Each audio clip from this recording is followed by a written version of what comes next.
Hi guys, how are you? Good. Rachel.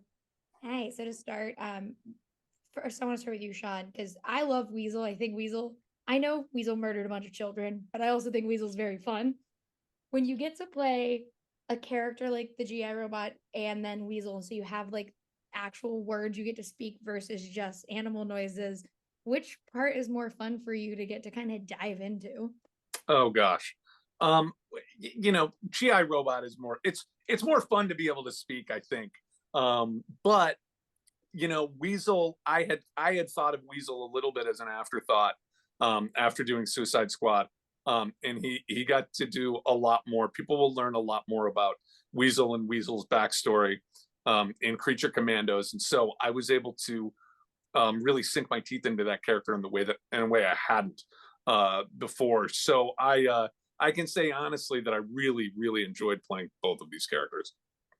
That's awesome. And Zoe, she's so sweet in the pilot when she's just like looking out the window. I was like, I want her to go have the best time. And like, and I think that's my problem with both the Suicide Squad movies. And now this is, I'm like, they're not bad guys. They're just misunderstood.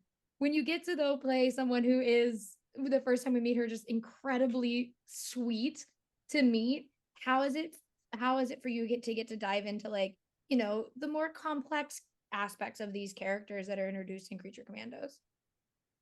Oh, I mean, it's just so juicy. Like we're so lucky. We've just been talking about like when we received the 7 scripts and we're like, man, we get to one, learn about these origin stories and go deep into it. And then two, yeah, bring them to life in the booth and the we were just talking about how James writes such robust worlds, right? So it's all in the text, and it's there's so much style and music and action and humor, but then such depth too, which is not an easy feat, to have all those ingredients. And I just think that, yeah, Nina's a really compelling, her story is very compelling, and I think her superpower is her big heart and sort of drawing out uh, empathy from others too. And it's fun to see her forge relationships with GI Robot and Bride, and yeah, you just root for her because she really does want the best for everyone. Yeah. And I wanted to ask you guys about like, obviously, James Gunn has this masterful way of making you love characters that you're like, I don't know why I would love this character. And then you're sobbing over them while they're doing something very funny. I've done it multiple times watching his stuff. I don't know why it happens. It just does.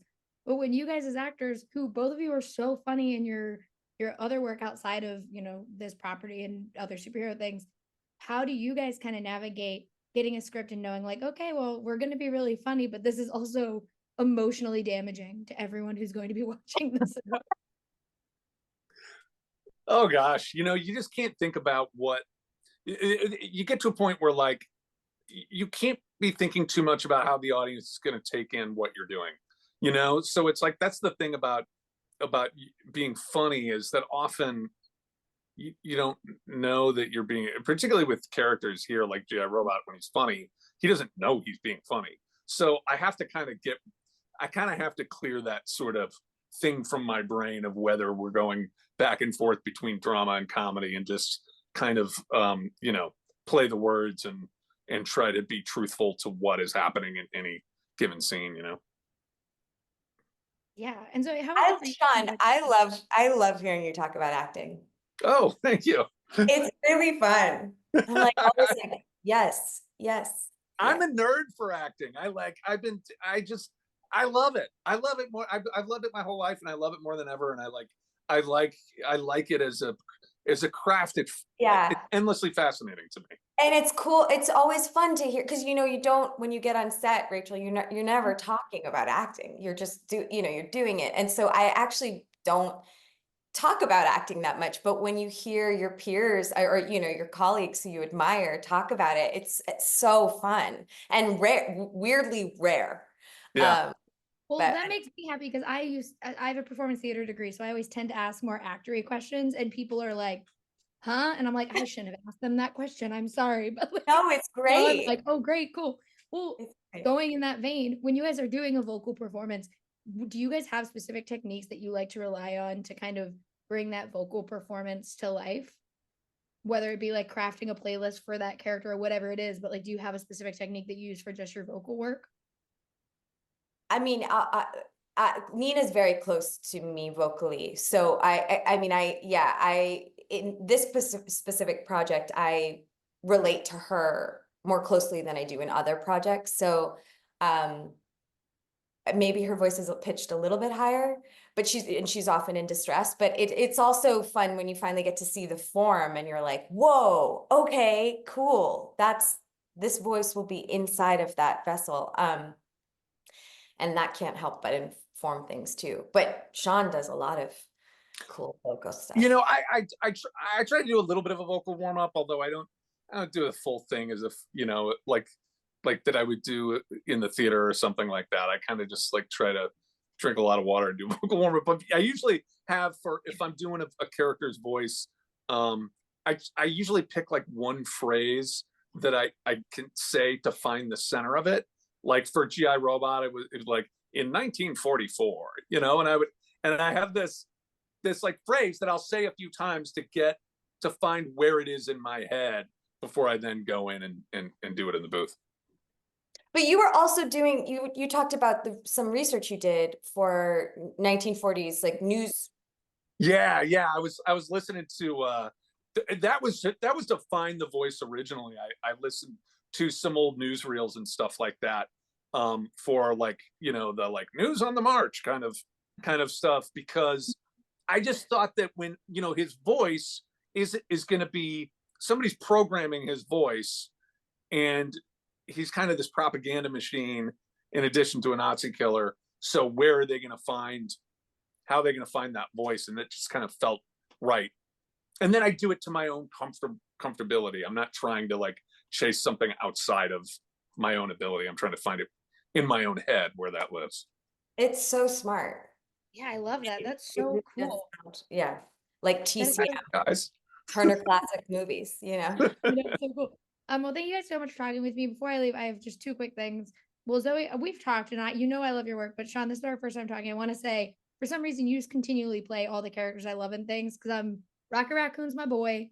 I love Weasel, but I do have to ask if you've seen the Kirk meme that has gone around on social media recently. Oh, I've seen it, Rachel. Good.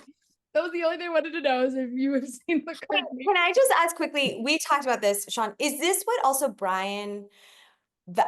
Okay, Yes, that's your voice, I don't know what the Brian thing is that you're about. Brian. Oh, I don't know his last name, but his English Brian teacher. Alvarez, Brian Jordan Alvarez from The English Teacher promoted his show by using the sound minimum like 15 times. Yeah, the I love your daughter. Yeah, and then, he takes his shirt off in like Yeah. the weirdest places, and then he's just like rocking out like this, and it's gotten a lot. You are part of why The English Teacher is doing really, really Oh my God, it's crazy. I don't get a dime from that, by the way, everybody. He just be on The English Teacher for season 2.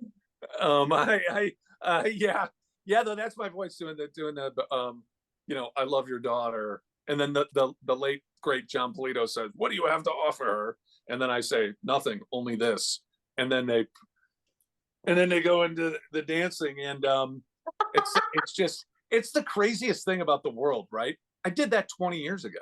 You know what I mean?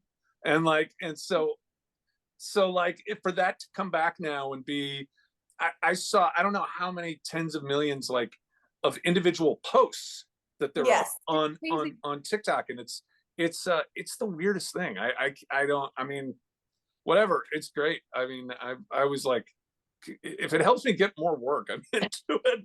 Well, let me tell you, 20 years ago, you could hear the voice, the star quality of that voice. You know, No. Kirk is the best character remains. on that show, so. Thank you. But thank you guys for talking with me. I can't wait for everyone to get to see Creature Commandos. I think it's so much fun, and thank you guys. Appreciate it. Bye.